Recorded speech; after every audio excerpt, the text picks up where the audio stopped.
Charita apoštolskej cirkvi tento rok priviezla na Slovensko neuveriteľných 28 000 balíčkov. Prečo rodiny v Nemecku ponúkajú slovenským rodinám pomoc a prečo konajú dobro? Robia to preto, lebo majú vo svojom srdci lásku k ľuďom a chcú sa zdieľať s tými hodnotami tam, kde je viac, tak dávajú tým, kde je toho menej.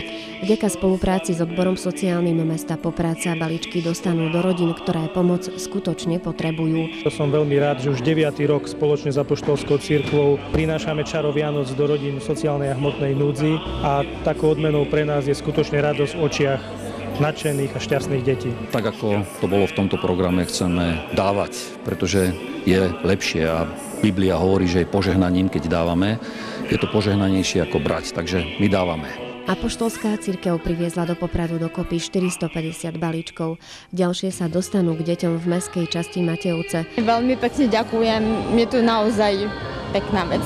Poteší vás to, že takto niekto na vás myslí? Samozrejme poteší. Áno, lebo sme v hmotnej núdzi a preto taký darček pre deti. Určite áno, aj v tejto ťažkej finančnej situácii veľmi.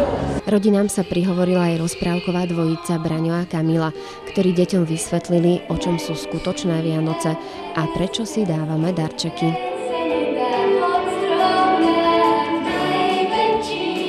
No a potom nastal okamih, na ktorý deti dlho čakali.